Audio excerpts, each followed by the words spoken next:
Hello hi guys, मेरा नाम है ज्योति और आपका मेरे channel actually I can pay स्वागत है। आपको पता है आज हम क्या करने वाले हैं? आज हम थर्ड सेमेस्टर का सिलेबस लेके बैठे हैं। हिंदी कहानी। कहानी की हिस्ट्री आप गूगल पे सर्च कर लेना, ना मुझे तो बता देना, मैं शॉर्ट वीडियो बना कर डाल दूँगी। इतना तो कर ही सकती हूँ। ठीक है, तो आज हमारी जो सबसे पहली कहानी है घुसपैठ है, जो कि सबसे लास्ट स्टोरी है। ठीक है, और हम उसे आज सबसे पहले पढ़ने वाले हैं। चलिए पढ़ते हैं। तो सबसे पहले घुसपैठे का मतलब समझिए। घुसपैठे मतलब कि इच्छा ना होते हुए भी किसी ने हमारे घर में एंटर कर लिया। ठीक है, उसे कहेंगे हम घुसपैठे। तो ये मेडिकल एरिया में यानी कि एजुकेशन के क्षेत्र में, जहाँ पर जो अदर कास्ट होती है जैसे कि एससी एसटी ओबीसी जो कास्ट होती है, ये जनरल कैटेगरी वाले लोगों का हिस्सा छीन के उनके जगह पे, ठीक है, मेडिकल पढ़ाई के क्षेत्र में जाके अपने लिए जगह बना लेते, घुसपैठ कर लेते। तो यहाँ पे उसे घुसपैठ कहा गया। और अब हम इसे कहानी को पढ़ेंगे और समझेंगे कि जो घुसपैठिया ये जो नज़रिया है घुसपैठ कहने का, ये कहाँ तक सही और कहाँ तक गलत है। ठीक है, क्योंकि हम क्या है, एक साहित्य के स्टूडेंट हैं और हम अपना पॉइंट ऑफ व्यू रख कर पूरी दुनिया को नहीं देख सकते। हमें सबके पॉइंट ऑफ व्यू को देखना पड़ेगा। हम सबके पॉइंट ऑफ व्यू को देखेंगे, देन हम अपना विचार रखेंगे, अपना पॉइंट ऑफ व्यू रखेंगे, अपना नज़रिया रखेंगे कि हम इस सारी चीज़ों को देखने के बाद, समझने के बाद क्या सोचते हैं। तो ये जो स्टोरी है हम पढ़ते हैं। ठीक है, किसने लिखी है? ओम प्रकाश वाल्मीकि जी ने लिखी। ठीक है, तो चलिए पढ़ते हैं। मेडिकल कॉलेज के छात्र सुभाष सोनकर की खबर से शहर की दिनचर्या पर कोई फर्क नहीं पड़ता था। अखबारों ने इसे आत्महत्या का मामला बताया था। एक ही साल में यह दूसरी मौत थी मेडिकल कॉलेज में। फाइनल वर्ष की सुजाता की मौत को भी आत्महत्या का केस कहकर रफा दफा कर दिया गया था। किसी ने भी आत्महत्या के कारणों की पड़ताल करना जरूरी नहीं समझा था। लगता था जैसे इस शहर की संवेदनाओं को लकवा मार गया हो। दो दो हत्याओं के बाद भी यह शहर गूंगा ही बना रहा। राकेश के दफ्तर पहुंचते ही फोन की घंटी बजी। रमेश चौधरी का फोन था। उसने कांपती आवाज में कहा, राकेश साहब, सुभाष सुनकर बलि चढ़ गया है। क्या? राकेश ने लगभग चीखते हुए पूछा। अभी और कितनी हत्याएं होंगी राकेश साहब? रमेश ने अपनी बात जारी रखी थी। आखिर सोनकार का अपराध क्या था? सिर्फ इतना कि माँ बाप उसे डॉक्टर बनाना चाहते थे। रमेश चौधरी का एक शब्द गहरी वेदना से बाहर आ रहा था। देखो यहाँ पे दो कैरेक्टर है। ठीक है, एक है राकेश है और एक रमेश है। ठीक है, राकेश साहब जिसको कॉल आई है और रमेश जिसने कॉल की है। ठीक है, यहाँ पे दो कैरेक्टर है, राकेश और रमेश। ठीक है, कंफ्यूज नहीं होना। ट्राई कहते हैं, राकेश काठ की तरह जड़ हो गया था। ठीक है, रमेश चौधरी की भराई आवाज जैसे हजारों मील दूर से आ रही थी, जिसे वह ठीक से सुन नहीं पा रहा था। सोनकर की मौत का राकेश को विश्वास नहीं हो रहा था। राकेश को लग रहा था जैसे रमेश चौधरी किसी गहरी खाई में खड़ा है, जहाँ से प्रतिध्वनित होकर आ रही आवाज धीमी हो। सुभाष सोनकर का उदास चेहरा राकेश की आंखों के सामने बार बार आ रहा था। उसे लगा फोन उसकी पकड़ से फिसल रहा है। उसकी उसकी स्मृति में वह दिन दस्तक देने लगा जब रमेश चौधरी सुभाष सोनकर और उनके मित्रों को लेकर आया था। उस रोज वह दफ्तर से घर आते ही अखबार लेकर बैठ गया था। रसोई में इंदु की खटपटे चल रही थी। बच्चे दूसरे कमरे में अपना होमवर्क कर रहे थे। घर का वातावरण शांत था, लेकिन दफ्तर से आते ही अखबार से चिपक जाना इंदु को चिढ़ाने के लिए काफी था। उसने व्यंग से पूछा, कहीं जाना है क्या? नहीं, क्यों? राकेश ने हड़बड़ा गया था। कपड़े नहीं बदले? इंदु ने शंका जाहिर की। राकेश ने कोई उत्तर नहीं दिया। दरअसल वह कुछ बेचैन था। दफ्तर में रमेश चौधरी का फोन आया था, कुछ जरूरी बात करना चाहता है, शाम को घर आएगा। राकेश ने टालने की बहुत कोशिश की थी, लेकिन रमेश चौधरी माना ही नहीं। राकेश ने कहा भी था, दफ्तर में ही आ जाओ, लेकिन रमेश चौधरी ने कहा था, नहीं, बात कुछ ऐसी है जो दफ्तर में नहीं हो सकती। रमेश चौधरी सामाजिक कार्यकर्ता है। अक्सर किसी न किसी बहाने वह राकेश के पास आता ही रहता है। जब भी वह आता, राकेश अव्यवस्थित हो उठता। उससे जितना बचने के प्रयास करो, वह उतना ही पीछे पड़ा रहता। रमेश चौधरी के बोलने का अंदाज कुछ ऐसा था कि सामने वाला व्यक्ति सहज नहीं रह पाता था। तुम लोग अपने आप को समझते क्या हो? तुम लोगों को सिर्फ बड़े बड़े प्रमोशन चाहिए, वे भी आरक्षण के भरोसे। बच्चों को स्कूल कॉलेज में एडमिशन भी कोटे से ही चाहिए, लेकिन इस कोटे को बचाए रखने के लिए जब कुछ करने की नौबत आती है तो तुम लोग की जरूरी काम निकल आते हैं या फिर दफ्तर से छुट्टी नहीं मिलती। तब रमेश चौधरी ही बनेगा बलि का बकरा, गालियां भी वही खाएगा। देखो साहब, अगर भीड़ का हिस्सा बनने में आप लोगों को खतरा दिखाई देता है तो ऐसी संस्थाओं को चंदा दे दो जो तुम्हारे हित के लिए काम करती हैं। तुम लोग इसी तरह उदासीन बने रहे तो वह दिन दूर नहीं जब आरक्षण को ये लोग हजम कर जाएंगे। बाबा साहब तो है नहीं, और बाबा साहब के नुमाइंदे बनने का जो ढोंग कर रहे हैं वे भी संसद में पहुंचते ही गीदड़ बन के उनकी गोद में बैठ जाते हैं। जो आरक्षण विरोधी है और तरह तरह की नौटंकियां करने में माहिर है, न्यायाधीशों से फैसले दिलवाएंगे कि अब मेडिकल और इंजीनियरिंग में आरक्षण से दाखिला नहीं मिलेगा। इसी से प्रतिभाएं नष्ट होती है, जैसी प्रतिभाएं इनके गुलाम है और सिर्फ इनके घरों में ही जन्मती है। अरे कितने ही प्रतिभावान थे, तो देश की ये हालत कैसे हो गई। ठीक है, इतना लंबा चौड़ा लेक्चर दिया है, किसने दिया है, रमेश ने या फिर राकेश ने दिया होगा। ठीक है, ऐसे संवादों से राकेश आए बाय देखने लगता, यानी कि रमेश ने दिया था लेक्चर। रमेश जो एक समाज करता है, ठीक है, और जो राकेश है वो एक ऑफिस में या फिर एनजीओ में काम करता है। वो भी दलित वर्ग का ही है, लेकिन अपने आप को बताता नहीं कि मैं दलित वर्ग का हूँ। ठीक है, वो अपने आप को छिपा के रखता है। इसकी भी थोड़ी कंडीशन आएगी, चलिए आगे बढ़ते हैं। ऐसे संवादों से राकेश दाएं आए बाएं देखने लगता, और यदि यह वार्तालाप घर में चल रहा हो तो इंदु को लगता जैसे अड़ोसी पड़ोसी कान लगाकर सुन रहे हो। इस वार्तालाप से इंदु ऐसी उखड़ती कि कई कई दिन तक घर में गोलीबारी चलती ही रहती। ऐसे में राकेश एक तरफा युद्ध विराम घोषित करके आत्मसमर्पण की मुद्रा अख्तियार कर लेता है। इंदु घुमा फिराकर यही कहती, तुम चाहे कितने बड़े अफसर बन जाओ, मेल जोल इन लोगों से ही रखोगे जिन्हें ये तमीज भी नहीं कि सोफे पे बैठा कैसे जाता है। तुम इनसे यारी दोस्ती करना है तो घर से बाहर ही रहो, घर से बाहर ही रखो। आस पड़ोस में जो थोड़ी बहुत इज्जत है उसे भी क्यों खत्म करने पे तुले हो। गले में ढोल बजाकर मत घूमो। यह जो सरनेम लगा रखा है यही क्या कम है। कितनी बार कहा है, इसे बदल कर कुछ अच्छा सा सरनेम लगाओ। बच्चे बड़े हो रहे हैं, इन्हें कितना सहना पड़ता है। कल पिंकी की सहेली कह रही थी, रैदास तो जूते बनाता था, तुम लोग भी जूते बनाते हो। पिंकी रोते हुए घर आई थी, मेरा तो जी करता है बच्चों को लेकर कहीं चली जाऊं। इंदु की यह तानाकशी राकेश को बौना बना देती है। वह खुद अपराध बोध से भर जाता है। देखो यहाँ पे पता चल रहा है कि जो वो राकेश राकेश जो है वो भी नीची जाति से, ठीक है, दलित वर्ग से बिलोंग करता है। ठीक है, यहाँ पे देखो रैदास वर्ड जब यूज़ किया, उसकी पत्नी कह रही है कि तुम्हारे ये जो सरनेम है, चूँकि मोस्टली सरनेम से ही पता चलता है ना कि इंसान जो कौन सी कास्ट से बिलोंग करता है, तो वो यहाँ पे यही कह रही है कि तुम जो अपना सरनेम चेंज कर लो। हमारे जो आस पड़ोस के लोग हैं हमें बहुत ही अजीब नज़र से देखते हो जब घर में ऐसी ऐसी बातें होती हैं, ये अपने हिस्से की बातें या फिर सोफे पे इनको बैठने की तमीज़ नहीं है, आके घर में इतनी बड़ी बड़ी बहसें करने लग जाते हैं। तो ऐसा लगता है कि जैसे आस पड़ोस के जो लोग हैं हमारे घर में कान लगा के सुन रहे कि आखिर हमारे घर में क्या क्या बातें होती रहती है। क्योंकि मोस्टली समाज में ऐसा ही होता है ना कि पड़ोसी जो है एक पड़ोसी दूसरे पड़ोसी की खबर रखता है। यहाँ पे वही कह रही है। ठीक है, तो अपने गले में ढोल बांध कर मत घूमो, मतलब कि सबको ये बताते मत फिरो कि हम कौन सी कास्ट से बिलोंग करते हैं, नहीं तो सबको पता चल जाएगा, फिर सब हमारे साथ भेदभाव करने लगेंगे।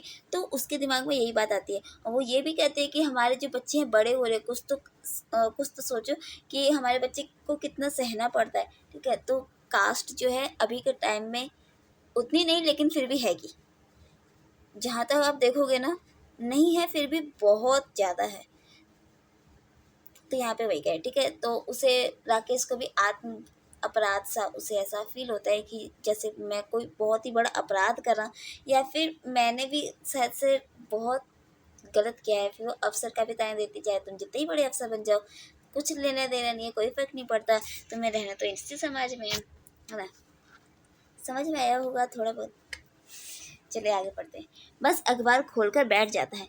ऐसे अखबार की सुर्खियाँ गड़मड़ होकर काले धब्बों में बदल जाती है और राकेश को लगने लगता है जैसे वह सुरक्षित है। दरवाजे की घंटी बजने से उसका विचार तंद्रा टूट जाती है। विचार तंद्रा, वाह क्या वर्ड है। उसने दरवाजा खोला। रमेश चौधरी ही था, उसके साथ 4 युवा और थे। वे सब अंदर आकर इधर उधर पसर गए। राकेश उन्हें गौर से देख रहा था। सभी के चेहरे पर हवाइयाँ उड़ रही थी, उदास चेहरे पर भय की परछाइयाँ दिखाई पड़ रही थी। वे सभी चुप थे, सभी अपने अपने खोल में सिमटे हुए थे। खोल से बाहर आने की छटपटाहट उनके चेहरों से ज्यादा उनकी आंखों में थी। उनकी दशा देखकर राकेश के मन में कई तरह की शंकाएं पनपने लगी। रमेश चौधरी ने चुप्पी तोड़ते हुए कहा, राकेश साहब, ये है अमरदीप, ये है विकास चौधरी, ये है नितिन मेश्राम और ये है सुभाष सोनकर। सभी मेडिकल कॉलेज के छात्र हैं। अमरदीप और नितिन मेश्राम फाइनल ईयर वर्ष में हैं और ये दोनों प्रथम वर्ष में। आपसे मिलना चाहते थे। हाँ जरूर, राकेश ने सहज भाव से कहा। अमरदीप हिचकते हुए बोला, सर हम लोग बहुत बड़ी परेशानी में हैं, समझ नहीं आ रहा है क्या करें। अमरदीप पल भर के लिए रुका, खुद को व्यवस्थित करते हुए बोला, मेडिकल कॉलेज की जो हालत है उसमें हमारे लिए पढ़ाई जारी रखना दिन प्रतिदिन कठिन हो रहा है। ये साल हमने जिन यातनाओं के साथ गुजारे हैं हम ही जानते हैं। कई बार तो लगता था पढ़ाई छोड़कर वापस लौट जाए, लेकिन माँ बाप की उम्मीदें रास्ता रोककर मजबूर कर देती है। उन सब यातनाओं को साथ पढ़ाई जारी रखना बहुत तकलीफ दे है। एक रोज तो मैंने आत्महत्या तक करने का निश्चय कर लिया था। निराशा और हताशा से लेबरस अमरदीप के शब्दों ने सांझ के धुंधलकों को और अधिक गहरा कर दिया। अमरदीप की अंतस से गूंजती चित्कार साफ साफ सुनाई पड़ रही थी। ठीक है, तो इस पैराग्राफ में यही है कि बच्चे जो हैं कॉलेज के स्टूडेंट्स हैं, अब वो यहाँ पे अपनी पीड़ा बता रहे हैं कि हमें जो कॉलेज में पढ़ाई नहीं हो पाई, क्योंकि वो मेडिकल स्टूडेंट तो है, साथ में मेडिकल कॉलेज में पढ़ रहे हैं, लेकिन वो क्या है दलित वर्ग से बिलोंग करते हैं। और जो जनरल कास्ट के जो कॉलेज में स्टूडेंट्स हैं, टीचर्स हैं, ठीक है, और भी जितने लोग हैं जो कि जनरल कास्ट से बिलोंग करते हैं, वो उनको ठीक से पढ़ने नहीं देते। ठीक है, फिर आगे है, माहौल गमगीना हो गया था। राकेश के हृदय में जैसे कंपन बढ़ गई। अपने ही अंतर्मन की हिलोरों पर तैरता अमरदीप बोला, कल पूरा दिन हॉस्टल के एक कमरे में विकास चौधरी और सुभाष सोनकर को दरवाजा बंद करके पीटा गया। वो कितनी बुरी हालत हो गई, यानी कि उनको ऐसे टॉर्चर किया जाता है। आगे, क्यों, क्या रैगिंग चल रही थी? राकेश ने हैरानी से पूछा। रैगिंग होती तो फर्स्ट ईयर के सभी छात्रों के साथ ही सलूक होता, लेकिन वहाँ तो सिर्फ इन दोनों को ही पीटा गया। अमरदीप ने जोर देकर कहा, दलित छात्रों को अलग खड़ा करके अपमानित करना तो रोज का किस्सा है। प्रवेश परीक्षा के प्रतिशत अंक पूछकर थप्पड़ या घूसों से प्रहार होता है। जरा भी विरोध किया तो लात पड़ती है। ये 2-4 दिन नहीं, साल के साल चलता रहता है। और यह पिटाई कॉलेज या छात्रावास तक ही सीमित नहीं है, शहर से कॉलेज तक जाने वाली बस में भी पिटाई होती है। कोई एक सीनियर चलती बस में चिल्लाकर कहता है, इस बस में जो भी चमार स्टूडेंट है वह खड़े हो जाए। फिर उसे धकियाकर पिछली सीटों पर ले जाया जाता है, जहां पहले से ही बैठे सीनियर लात घूंसों से उसका स्वागत करते। अमरदीप ने हालत का ब्यौरा दिया। बताओ, ऐसी हालत है, भला कोई कैसे पढ़ सकता है? ऊपर से जब हमारे देश में ये कास्ट सिस्टम इतना ज़्यादा चलता है तो आगे, यह तो सरासर जुल्म है, राकेश ने उत्तेजित होकर कहा। अमरदीप ने राकेश की ओर देखा। अभी कुछ दिन पहले ही ऐसी ही बस में फाइनल के प्रवन मिश्रा ने चिल्लाकर आवाज लगाई तो उस बस में सुभाष सोनकर था। जब प्रवन की आवाज पर चुपचाप रहा, सोनकर के पास जो छात्र बैठा था उसने इशारे से बता दिया कि सोनकर यहाँ बैठा है। प्रवन मिश्रा अपनी अवहेलना पर तिलमिला गया। सोनकर के बाल पकड़कर अपनी ओर खींचे। क्यों बे चमरटे, सुनाई नहीं पड़ा? हमने क्या कहा था? सोनकर ने अपने बाल छुड़ाने की कोशिश की। मैं चमार नहीं हूँ। बालों की पकड़ मजबूत थी। सोनकर करहा उठा। प्रवन मिश्रा का झन्नाटेदार थप्पड़ सोनकर के गाल पे पड़ा। गाली दी उसने, चमार हो या सोनकर, ब्राह्मण तो नहीं हो तो सिर्फ कोट वाले, बस इतना ही काफी है। प्रवन मिश्रा ने सोनकर को लात घूंसों से अधमरा कर दिया। पूरी बस में ठहाके गूंज रहे थे। बाबा साहब के नाम पर गालियां दी जा रही थी। प्रवन मिश्रा के इस सौरे पर उसे शाबाशियां मिल रही थी। राकेश ने सोनकर की ओर देखा। वह अपराधी की मुद्रा में सिर झुकाए बैठा था। सोनकर के चेहरे पर चोट के निशान और गहरे हो गए थे। फिर आगे, रमेश चौधरी भी खामोश था, लेकिन उसके चेहरे की मांसपेशियां कसी हुई थी। चेहरे का रंग बदल रहा था। रसोई में इंदु की खटापटे और तेज हो गई थी। इंदु के खरखराने का स्वर राकेश के लिए संकेत था, अजी आप इन पंचड़ों में ना पड़ो। रसोई के कामकाज के दौरान भी इंदु के कान इन लोगों की बातचीत पर ही लगे थे। इंदु का जो नजरिया था वह सामाजिक प्रताड़ना का प्रतिफल था। वह एक सहज जीवन जीना चाहते थे। उसे लगता था राकेश को इन झमेलों में से बचना चाहिए। वह इसी कोशिश में लगी रहती थी कि आस पड़ोस के लोग उनके बारे में ना जान पाए कि वे कौन है। उसे यह सब बहुत सुरक्षित लगता था, लेकिन राकेश उनकी व्यथा कथा से विचलित हो गया था। उसे महसूस हो रहा था कि वे सब किसी घने बियाबान जंगल में फंस गए हैं, जहाँ चारों ओर सिर्फ अंधेरा या कटीले झाड़ झट्टार है। इंदु रसोई से निकलकर बेडरूम में चली गई, जहाँ बच्चे अपने होमवर्क में मशगूल थे। कुछ ही क्षण बाद राकेश का 8 वर्षीय पुत्र बाहर आया। आदेशात्मक लहजे में राकेश से बोला, पापा मेरा होमवर्क कराओ। हाँ बेटा, बस अभी कराते हैं, 10 मिनट में। जरा रमेश अंकल से बात कर ले, तब तक तुम अपनी ड्राइंग बुक बना लो। राकेश ने उसे बहला फुसलाकर वापस भेज दिया। राकेश इंदु का इशारा समझ रहा था। इन्हें जल्दी भगाओ, इन झंझटों से अपने आप को दूर रखो। राकेश कुछ अटपटा सा गया। रमेश चौधरी ने भी इशारा समझ लिया। वह सहज बने रहना चाहता था। उसने राकेश को धीरे से कहा, साहब हम आपका ज़्यादा समय नहीं लेंगे, बस इन लड़कों का कोई रास्ता सुझाइए, डॉक्टर तो इन्हें बनना ही है। राकेश गहरी सोच में था। उसे सूझ ही नहीं रहा था कि इन हालत में छात्रों को क्या करना चाहिए। नितिन मिश्रा अभी तक चुप था। राकेश की गहरी सोच में डूबा देखकर बोला, हॉस्टल नंबर 1 में। कमरा अलर्ट हो जाने के बाद किसी दलित छात्र को उसमें घुसने नहीं दिया जाता। घूम फिराकर होटल नंबर 2 में ही दलित छात्रों को रखा जाता है। यह स्थिति गर्ल्स कॉलेज की भी थी। वहाँ की सभी दलित लड़कियां एक ही हॉस्टल में रहती। कॉलेज मैनेजमेंट की ये समस्या गंभीर नहीं लगती। उन्हें लगता है दलितों के लिए मेडिकल में आना अतिक्रमण करना है। अतिक्रमण यानी कि इच्छा ना होते हुए भी उसमें घुस जाना, अतिक्रमण करना। जब उनसे शिकायत करते तो वे ध्यान ही नहीं देते। नितिन मिश्रा मुखर हो उठा। इतना ही नहीं, प्रैक्टिकल की परीक्षाओं में भेदभाव बढ़ता जाता है। पवन मिश्रा मेरे ही बेंच में है, न क्लासेस अटेंड करता है न प्रैक्टिकल, फिर भी त्रिवेदी सर उसे ही सबसे ज्यादा अंक देते हैं। अटेंडेंस की भी समस्या नहीं होती, मेश्राम ने कटुता से कहा। राकेश की स्मृतियों में अतीत दस्तक देने लगा था। जब वे पहली बार हॉस्टल गया था, उसे जो रूम अलॉट हुआ था उसमें पहले से एक छात्र था जिसने उसे अपने कमरे में घुसने ही नहीं दिया था। उसने साफ मना कर दिया था कि वह किसी भंगी जमार के साथ अपना रूम शेयर नहीं कर सकता। जब उसने होटल वार्डन से शिकायत की तो उसने भी उसकी जाति पूछी थी और उसे एक दलित छात्र के साथ रख दिया था। साथ ही उसे चेतावनी भी दी थी, अपनी औकात में रहो वरना बाहर कर दूंगा। छात्रावास जीवन के दिन बहुत ही पीड़ादायक थे। एक एक दिन जैसे यंत्रणा से गुजर कर पार करना पड़ता था। मेस में भी अलग बैठना पड़ता था। रमेश चौधरी ने राकेश की सोच को झटका दिया। साहब अब आप ही बताइए क्या किया जाए। तुम लोग डीन से मिले? राकेश ने सवाल किया। जी मिले थे। उनका कहना था कि आरक्षण के लिए आए हो, थोड़ा बहुत तो सहना ही होगा। सवर्ण छात्रों की ज्यादतियों को वे अनुचित नहीं मानते, क्योंकि नाइंसाफी के खिलाफ ये प्रतिक्रिया है। आरक्षण के विरोध से उपजा आक्रोश, नितिन ने वे तृष्णा से भरकर कहा। डीन ही नहीं, प्रोफेसर भी इसी तरह की टिप्पणियां करते हैं और प्रवण मिश्रा जैसे छात्रों को सह देते हैं। अमरदीप ने नितिन मिश्राम की बात का समर्थन किया। सुबह सुनकर अपने भीतर उठते गुस्से को दबाते हुए मैंने अपनी मेडिकल रिपोर्ट बनवाई थी, जिसे लेकर पुलिस थाने गया था। रपट लिखवाएं। इंस्पेक्टर ने रिपोर्ट लिखने साफ मना कर दिया। यह तुम लोगों की अंदरूनी मामला है, पुलिस को क्यों घसीटते हो? अब आप ही बताइए, आखिर हम जाए तो कहाँ जाए? इन स्थितियों में ठीक से पढ़ाई भी एकाग्र हो जाना मुश्किल हो जाता है। रमेश चौधरी ने अखबारों में भी रपट भेजी थी जिसमें दलित छात्रों के उत्पीड़न को मुख्य मुद्दा बनाया था, लेकिन अखबारों ने इसे रैगिंग कहकर छापा। दलित छात्रों के साथ होने वाली ज्यादतियों का कहीं जिक्र तक नहीं था। विचार विश्राम के बाद राकेश और रमेश चौधरी डीन से मिलकर समस्या का कोई न कोई समाधान तलाश करेंगे। जरूरत पड़ी तो किसी प्रभावशाली व्यक्ति से मिलकर बात करेंगे। मेडिकल कॉलेज के डीन डॉक्टर भगवती उपाध्याय से मिलने पर उन्हें निराशा ही हाथ लगी। डीन का कहना था कि आरक्षण से मेडिकल का स्तर गिर रहा है। राकेश ने उन्हें टोकते हुए कहा था, डॉक्टर साहब हम ये आरक्षण का पक्ष या विपक्ष पर चर्चा करने नहीं, दलित छात्रों की समस्याओं को लेकर आए हैं।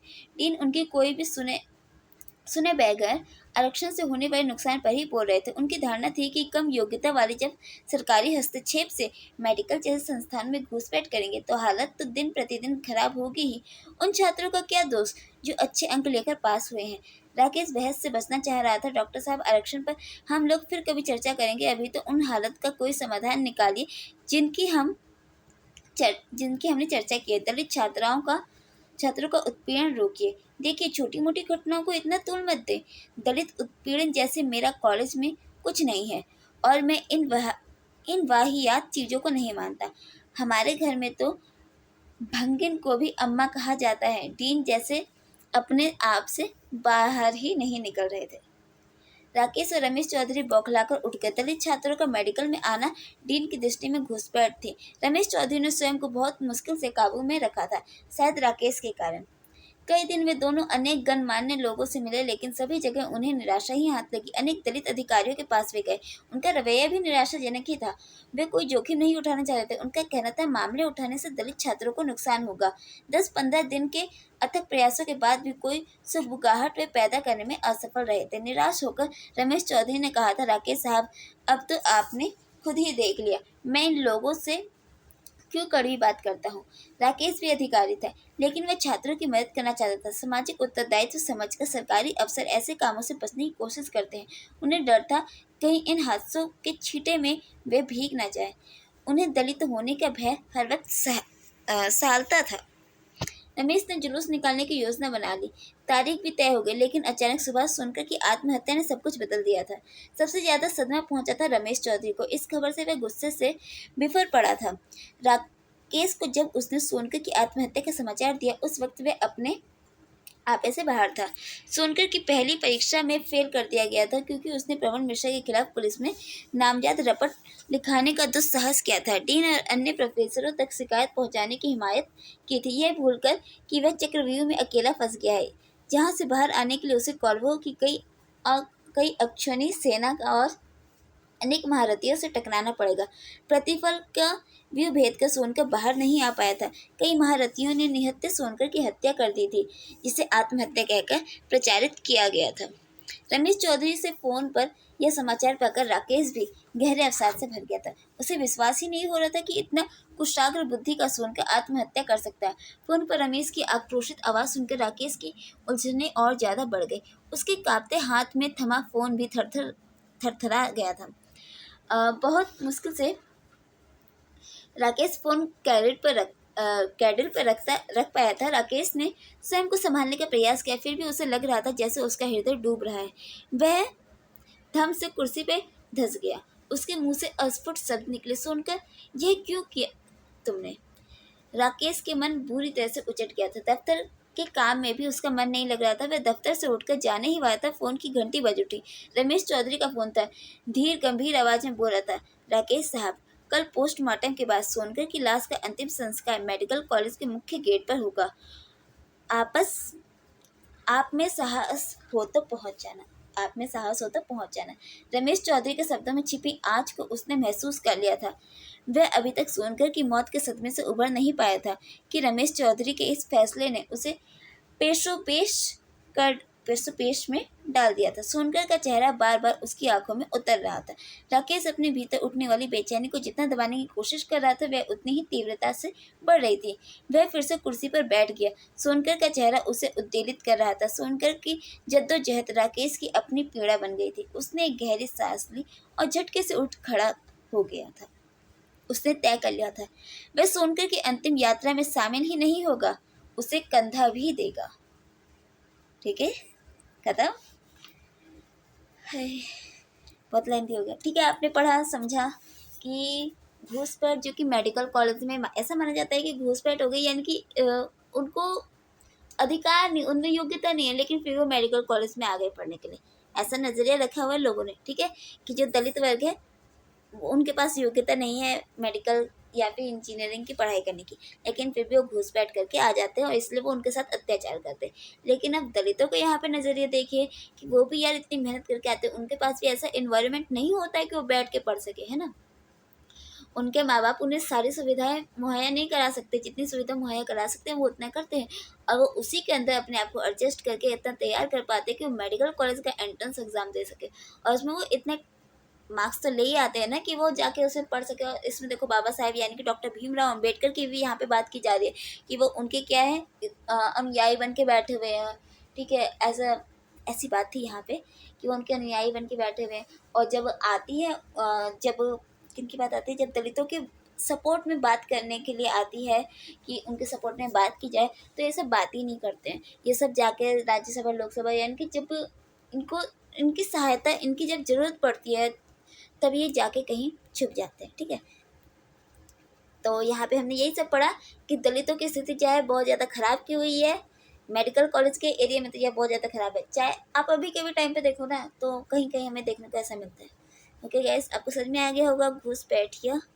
चलिए अब अगला हम कौन सा पढ़ेंगे, अभी पढ़ते हैं। चलो बाय बाय, टेक केयर।